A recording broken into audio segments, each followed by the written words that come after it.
You're tuned in to the Stingbat Radio Network on FM 101.2 KRPG.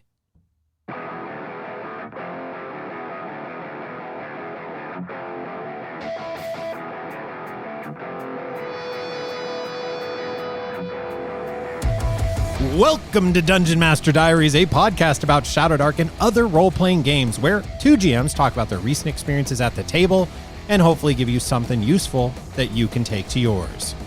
On the show today, we discuss PvP.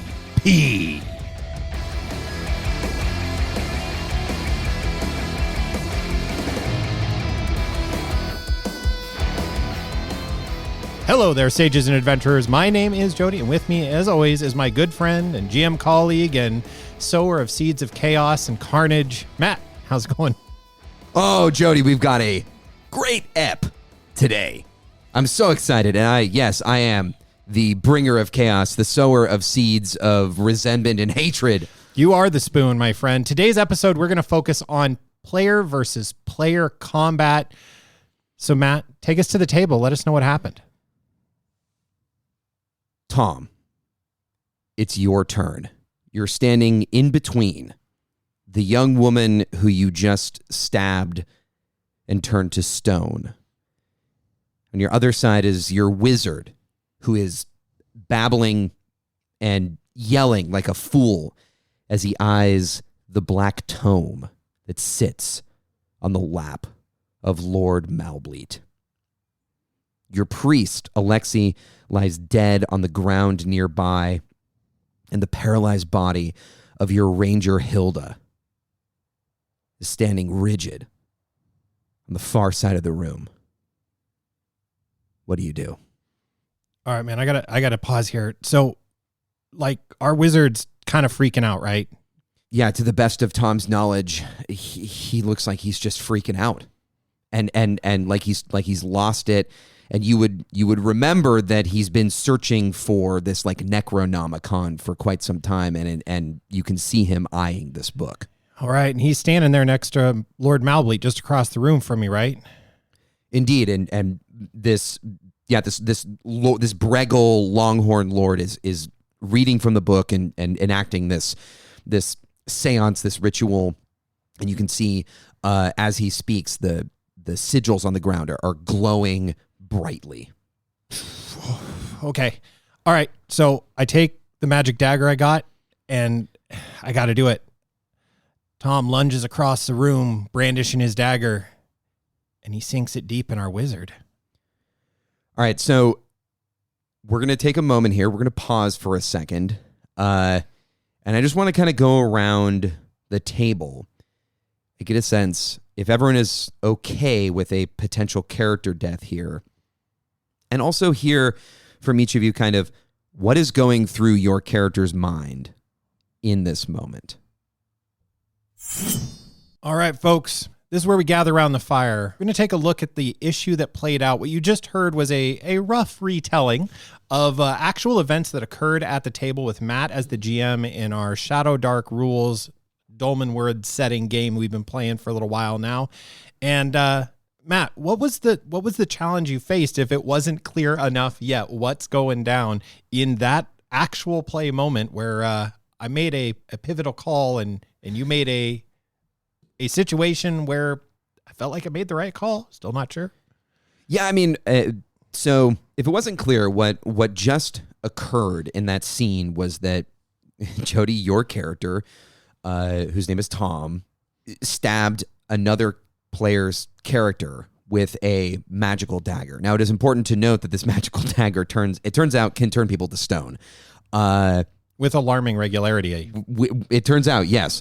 With alarming regularity, turns people to stone. And what I wanted to talk about today was how to deal with and subsequently how to plan for the potential of a player versus player combat moment. These can be, I guess, legendary moments of drama and heightened emotion, but all too often they devolve into just basically people feeling bad. And so that was the core central problem. And that's why at the end of that little vignette there, I called for a pause in the narrative and what was happening in the game. And we pulled out of that scene for a second, and we went around the table and heard from everybody about like where their characters were and where they were as players on what was going on. So I want to peel back a little further on this and get away from that tense moment, and hopefully we'll land back there. You began this session by talking a little bit about that, like, hey, we're coming to a story nexus where there are two characters who want, for lack of a better way of saying it, diametrically opposed things. Like there will be conflict. Yes. They both can't have this black tome. Comedically, Tom could have cared less about the black tome. He was not in on that. He had other issues and agendas, as my cat boy often does. But you kind of set the stage that, hey group, we may be going here. Talk a little bit about knowing in advance that things might be heading this way. Then maybe as a follow-up, what if you ended up there suddenly, as in contrast? Because the way I thought you handled it, knowing it was potential, was interesting. But then also, I'm curious if now that you've been through that, how would you shake it up on a by the seat of your pants situation? Yeah, so this moment has been, we've been kind of, I guess, I don't say hurtling towards it, but there were two characters in the party. Both of them wanted this black tome, which is this powerful kind of like necromantic magic book for different reasons. And so it became very clear that at some point, if you all ended up in a scene where there was the potential for this black tome to be acquired, that it would bring two party members and two players into some kind of conflict. So what I did is I actually started laying the seeds of this sessions ago. Mm-hmm. And I think I said a couple of times, like, hey, there's some intra-party conflict potential here. And so that'll be really interesting if we see it play out. And then before the session, I actually emailed both players and just asked them, first of all, what does your character want out of this current trajectory, this current story arc we're on? And then secondarily, and more importantly, like, would you be comfortable with your character's life being on the line?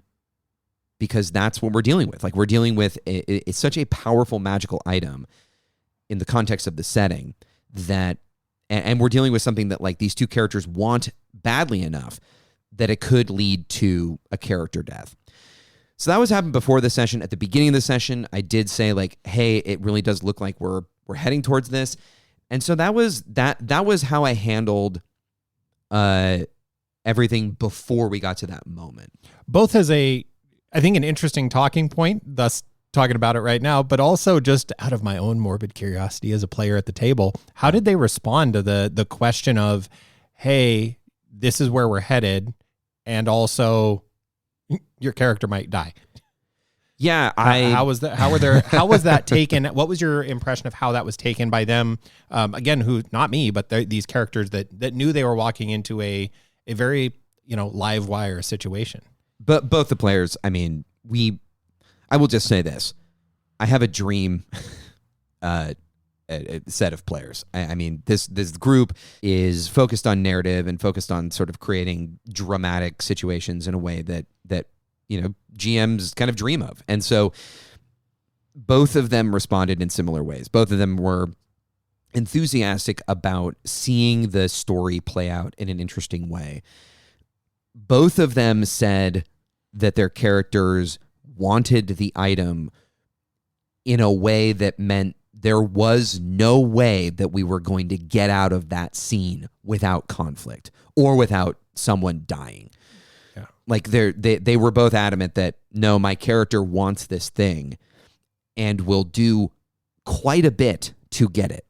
Our Wizards player basically said, this character has been going crazy casting necromantic magic. It's been like, in his mind, it was affecting the character in irrevocable ways. And so that like babbling that I described in that opening scene was him role-playing his character basically going crazy with desire for this tome and this magic, but also like being affected by the buildup and the arcane weight of like casting all these necromantic spells. I will say, as a player in that group, that his representation of, and his like very overt one, some of us do silly voices. You may have heard me drop into a little bit of a southern lilt for my tomcat. But this particular character has and I won't even bother trying it to save your eardrums, very unique voice. But also was like, the player really played into this like maniacal laughter, and then like going so far as to call this villain his father, and I was processing all of that as a player. So it was fun to see. In a weird way, like, I think that pre-contact you gave them also like fueled the fire in a way that I don't know if that was your intention or hope. Yeah, it was definitely my hope to like to put them in a mindset that allowed them to be a little bit more free, because, and I think if like you asked me about how I would handle this in the moment. Yeah, I want to come back. But I do want to come back to that, but I want to very clearly say that like players. I think most players would be worried about doing what you did. Like I think most players would find a narrative way or find a character way to avoid player versus player combat. What I tried to do was address it as an opportunity for drama. And in Shadowdark, like, this is, I think, like, I want to call attention to this. Like, this is not necessarily the kind of classic Shadowdark kind of the way that the game tends to be talked about, right? Like, it's a dungeon crawler. It has these old school vibes. We're not really searching for drama, right? Necessarily, we're not searching for it before the story happens. Mothership has this great line in it that I love to think about, and I don't fully agree with, which is that story only happens in retrospect. Mm-hmm. That we play to find out what happens is another way to I think that's from a different book. Yeah. But there's been many of these things. But this was me front-loading a narrative, front-loading some drama, which is something that, maybe some GMs wouldn't want to do, or that's not really their style. But like for me, it meant that it let the players off the hook, and it meant that people were a little bit more free to really dive into these characters, one of whom has been with us for over a year, for over 20 sessions, is like a level 6 wizard, and is now functionally dead. Right. We are down to one of our original starting 6. Yeah. And that was one of two. That was one of two that did remain, and is now, that, you better believe that piece weighed on my head as much as anything else. Of this dude's been here, this character's been here from jump. So is the player, but the player gets to come back next week. Already did. Yeah. Just to be clear, this is PvP, but we're talking about character versus character. We're not talking about player versus player. Nobody died in the making of this episode. And also in the framing of this, maybe that's a better framing, is how do you make it character versus character and not player versus player? Yeah. I think it was, if I misquote somebody at me, I believe it was Brennan Lee Mulligan fairly recently in an interview was talking about how the game mechanics quantify very specific things that happen in a system, but the things that aren't quantified give you a freedom to fully explore. They give you what's not there is then, as the GM and players, you have almost unlimited fiat, if you will, to explore that space. And I think to your point about Shadowdark often being described as a vessel of just a dungeon crawler, which is a shorthanded misnomer, is a misinformed Twitter headline of a take on the game. But you have to then allow that space for those things to happen.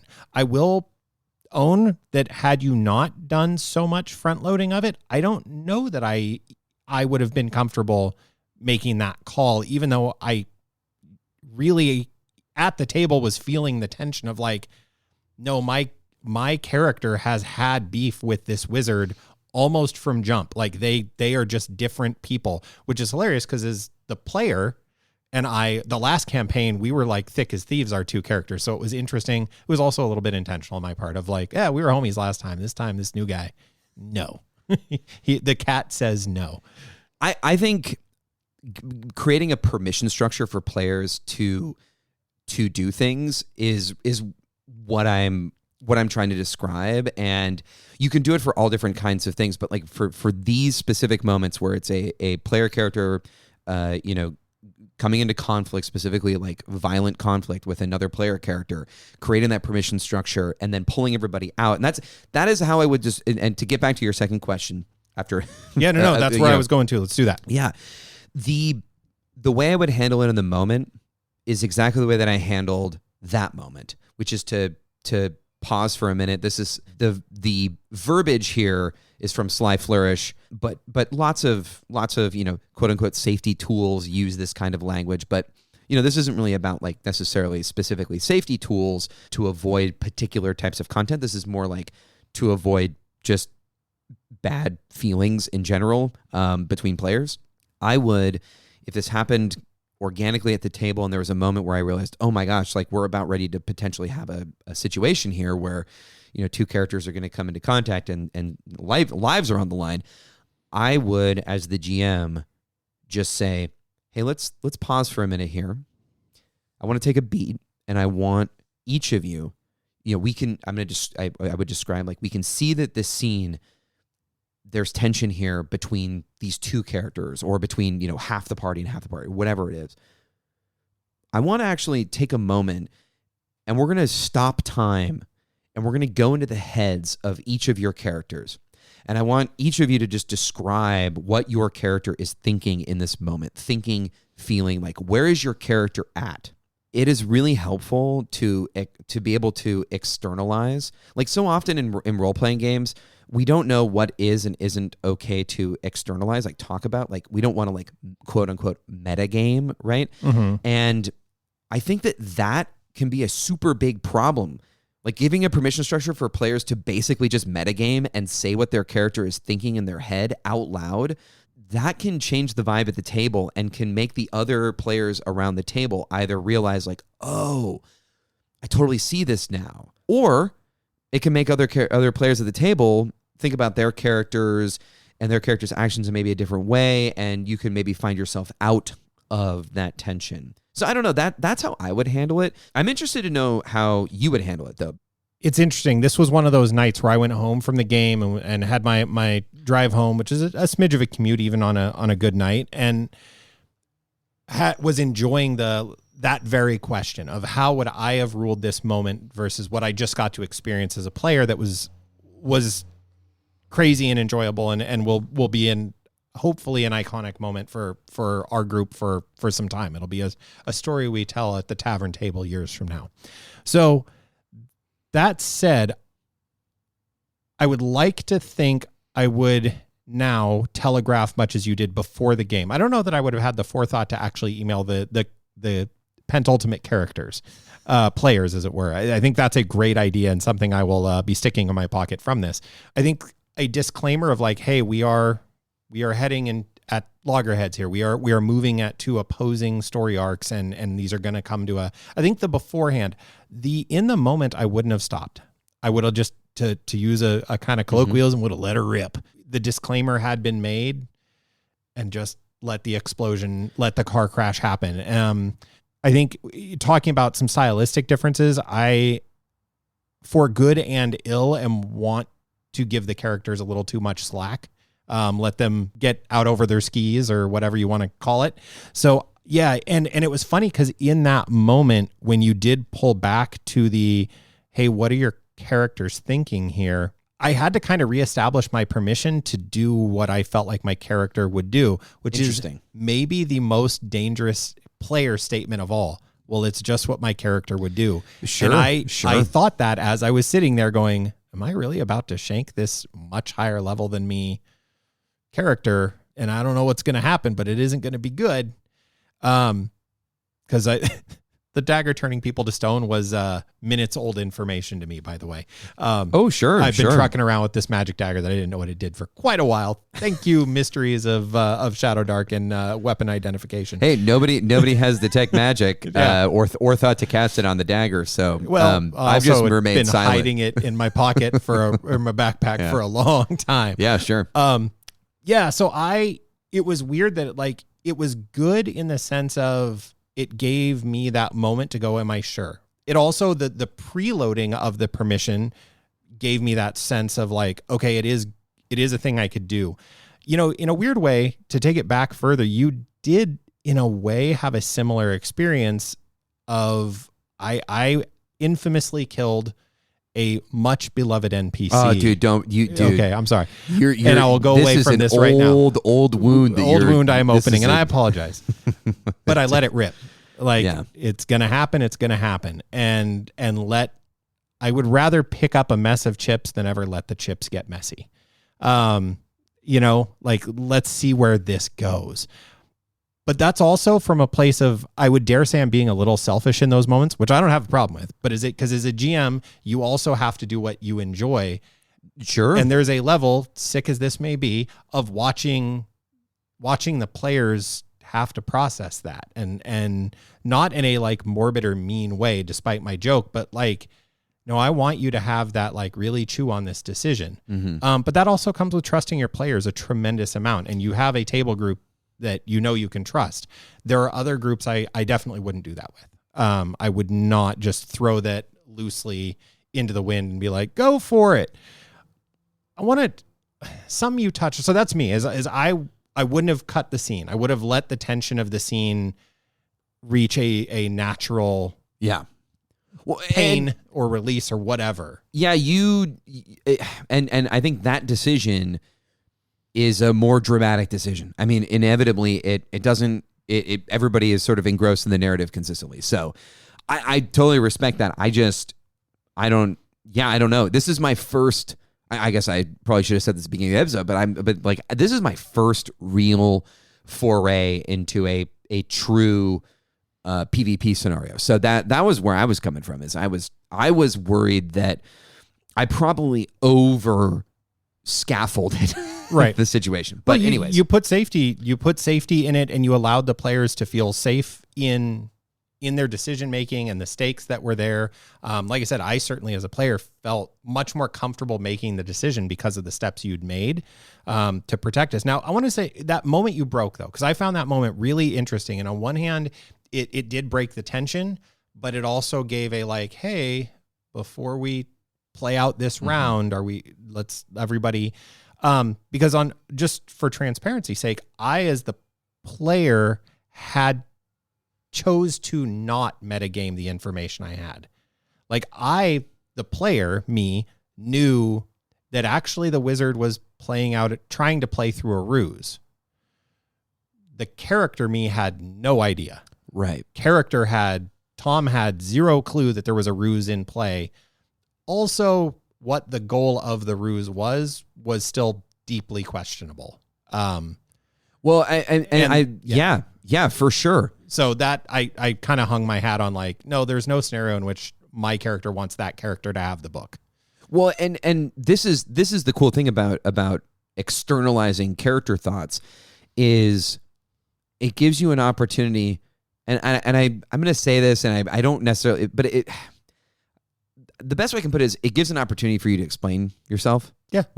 You got to tell this other player, this is why I'm doing this, but you got to do it in a characterful way, which I realize is a slippery slope of, it's what my character would do. But within the context of the scene, it was clear to everyone that your character, that Tom, from his perspective, you described, you literally said Tom would not know.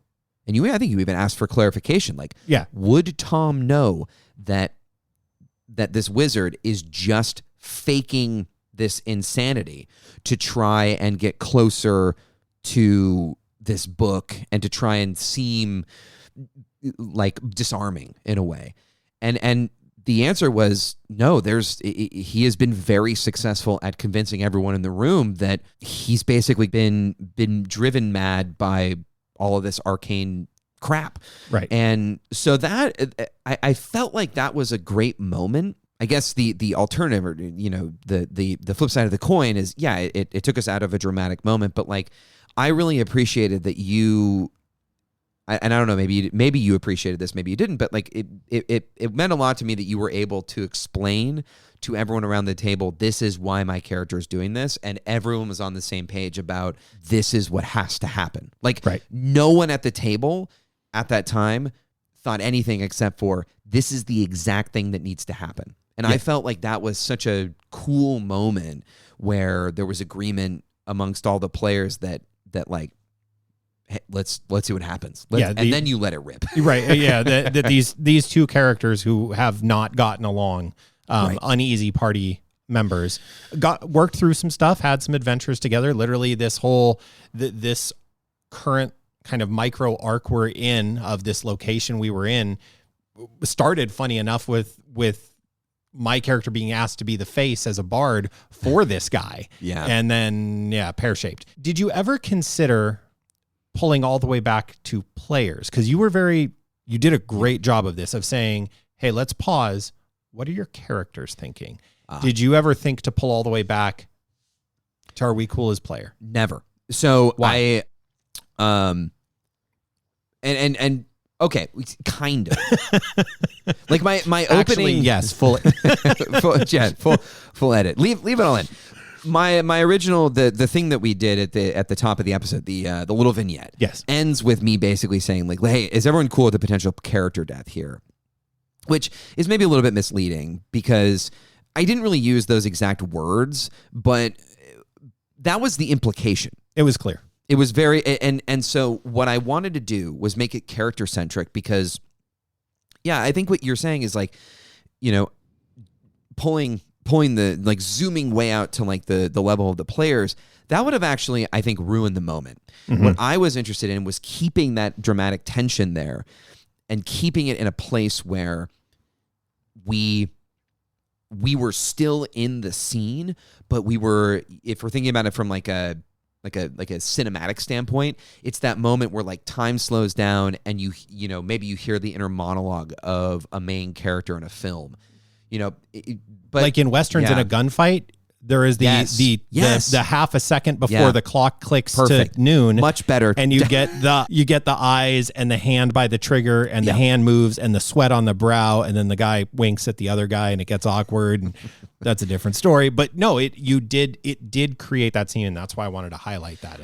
That was what I was going for, and man, that is such a great visual. For not watching many Western movies, they are my touchstone. Yeah, that's exactly what I was going for.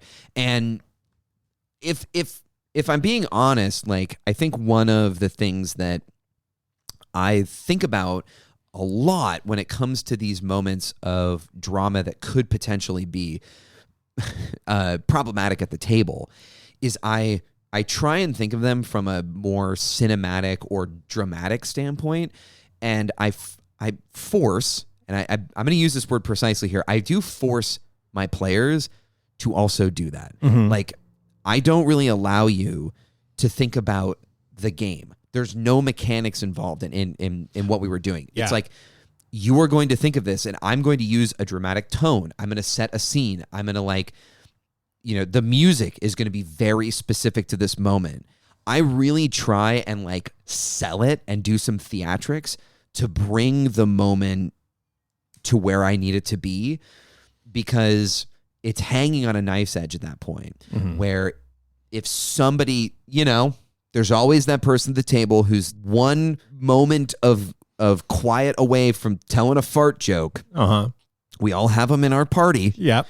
Bless them and curse them. We love them, but also sometimes the moment does not call for a fart joke. Oh, debatable. And you are just for the record, Jody is not that person at all. But I am also not that person. But it's not a fart joke. That's the problem. It's other stuff. It's more highbrow humor. Yes. But you zoom in, you pull Yes. that lens Yes, yes, in, yes. you bring us as a play group to that moment. It's one of those funny things that a lot of times those moments of tension, we think, how deeply can we bury ourselves in the scene in the moment? And I certainly swing that way with the just let her rip, let them kill each other, go nuts, bloodbath forever. Like, I'm making light, but like, no, I like if I've got that tension, I'm not touching it.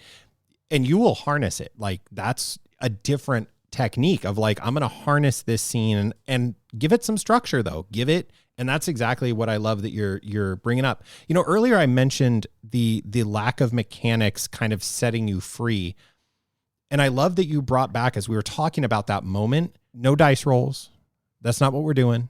And I just thought this, because we've been playing Shadow Dark for so long, nobody did this, but not too long ago, I had an experience with a player who was more familiar with another system, and they were like, well, can I have an insight check? Can I have a... Right. Had that happened in that moment, do you think you would have said no? Like, hey, Can I make a wisdom check to see if he's...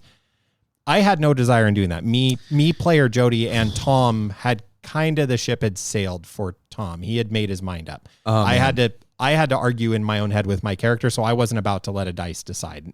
I wanted to be conscious of that choice. But had one of our players said, hey, can I make like a wisdom roll to see if he's... How do you think you would have? I would have been heartbroken, first of all. I can say this to you, Jody, because no one else is going to hear me. No, I would have been heartbroken. I don't like dunking on 5th edition or other system, skill systems or whatever. The reason that we play Shadow Dark and the reason that I think that our group has adapted to it is because of moments like this. For certain groups, a dice roll in that circumstance would be dramatic. For me, this was a purely role-playing moment that had everyone bought in, and it would have undermined the moment if somebody had made something akin to like a 5th edition insight check, for instance. Shadow Dark providing just enough of a mechanical chassis to get us to this moment, and then it just doesn't need to be there anymore. Yeah. We're good. We don't need it until you make a die roll to stab the wizard. Yeah. That's when we need it again. Yeah. Right. And we're a podcast about Shadow Dark and other role-playing games. So to really emphasize this, I think a lot of the OSR conversations get away from this, but at its core, the reason that Shadow Dark and other games that are rules light are beloved by so many groups is that when you don't want the rules, you can just get rid of them for the moment. Like they don't invade your scene. Whereas some systems have a tendency to if you start pushing them away, it starts to feel like, yeah, but there is a role you could make right here. Right. And so that's a really good point and a way to kind of bring it around to Shadow Dark and these kinds of like more rules light-ish systems. Mm-hmm. That, God, can you imagine if I'd missed? Well, yeah, I mean, like, I don't know that I'd even really considered it, although I can think back to the moment when I rolled the die being like, oh man, I don't know which way I want this to go. Well, yeah, and that's where you want the mechanics, right? Right. That's where you want like, the mechanics. I don't know. Yeah, no, and I wanted to emphasize... You weren't going to miss. I mean, his the, AC was like literally 9. Right, yeah. No, I mean, if my cat with a dagger can't hit a 9... It says a lot that like not one point during that whole moment did I think, what happens if you miss?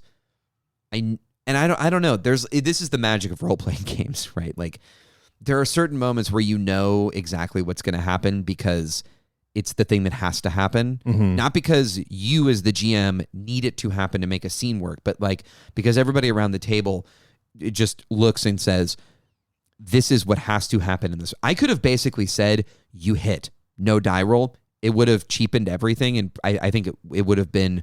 I don't think it would have, quote unquote, worked. But what is important is no one would have batted an eye because that's what needed to happen. Right. And I think that's kind of an interesting place to be in a role-playing game. And really, I think I have been there very few times. It is a place that like it has to happen organically, but you just want to kind of get back to those moments. They are magical moments, and when they work, and this was one of them, when it works, you just can't get it out of your head. Yeah. No, truly, I am so anxious to get back. I mean, I had 2 separate, one of which pretty lengthy conversations with one of the other party members who lived and was not involved in that whole thing. Is I don't even know if was mentioned in the vignette that the ranger frozen and transfixed next to Hilda, our beloved ranger, who is also a very high level character, was paralyzed. Yeah. And her eyes were open, and she just had to watch. Yeah, watch these 2 party members. I mean, there's so much more drama here, and I don't want to get into let me tell you about my D&D campaign, but it was a very which is the premise of the show. Yeah, that's the laugh. Oops, our bad. Yeah. So let me jump in here with a question. The aftermath. So I've made my choice. Sneered, our wizard, is turned to stone. Lord Malbleet, the villain, is fleeing the scene only to be eviscerated by other forces immediately outside that we knew were there. That was seemed like how that was going to go. Yeah. I thought it was interesting, actually, the way you handled the aftermath of okay, this happened, and this happened right towards the end of our session. Yeah. And you immediately had a call in place that I'm assuming you had planned that that's where we're going to call it for a night. Or you handled that in a really interesting way. So take us through that a little bit. Yeah, I mean, I think I'll preface this by saying that I sort of I stepped in as the GM, and for sure. A phrase that you like to use is grab the reins. I did 2 things. The first is that I basically cut the scene and then went to a short vignette of the characters who lived fleeing the scene. Yeah, and then I just made the decision to fast forward 2 days. I mean, I said we were going to take some downtime. I didn't really know how long people wanted to wait, but I basically said that is the end of that scene. In doing so, I didn't give anyone an opportunity to even do anything after the combat ended. I made that call in the moment. And I made it for 2 reasons. Number one, there were too many things that would need to be discussed, that it would have turned into this cacophonous discussion of I don't know where it would have gone. It felt like it was going to get the tension in that moment had broken, the crescendo had happened, and now we were going to devolve into amorphous time thing that happens sometimes in D&D games. My Achilles heel, if I want to put a fine point on it, the nebulous out in space decision room, the undefined decision zone. This is where I lead my players into these as a GM way too often. So at the moment, I'm going to tell you right now, I'm going to interrupt. In the moment it happened, I was like, damn it, I wanted to X, Y, and Z. Yeah. And then on my drive home, I went, Matt made the right call. I am glad I didn't X, Y, and Z. Yeah, and if it's really important, I can just email or whatever. Exactly. Yeah. And what I knew in my head was there's space for characters to do things. We're gonna cut. I cut so that no one made a decision in the moment or said something out loud and made it real that either they were gonna regret or that they weren't going to have an opportunity to think about. I wanted everyone to have an opportunity to think about, what would your characters do in the aftermath of this? The other thing that happened is I sent out an email after every session with some information about the next session dates and some other stuff. And this time I was having a really hard time writing the email because everything felt really hollow. There were actually a couple of players who weren't there, and I didn't want to deprive the party and the players of the opportunity to kind of in character or just as players to tell the players who were not there what happened.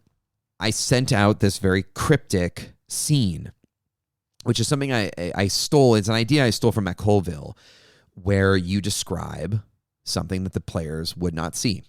One thing you did that I thought was really creative, I had a couple things there that I wanted to bounce off you.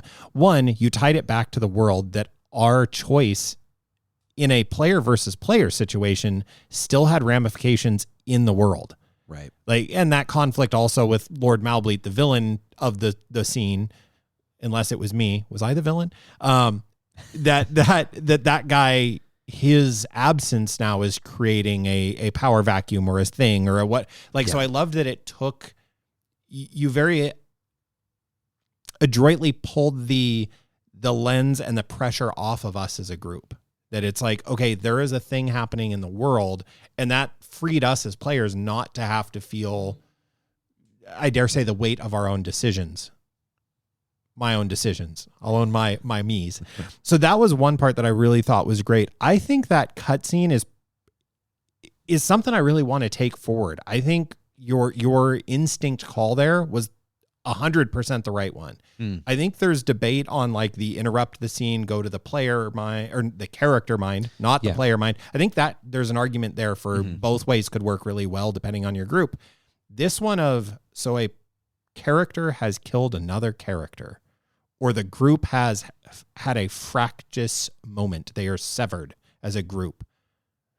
I think that was such a right call in the moment. I love when that stuff happens as a GM. You're like, man, I did this, and I just did it because I did. And then the more you think back on it, you're like, whoa, did I buy myself a whole lot of literal, in this case, time in the game? You just created a blank slate of time, and then genuinely, more or less in character, I had a long conversation with our ranger who watched my character do this thing, and like we sorted out like where are we at? Because I think that was a really astute choice.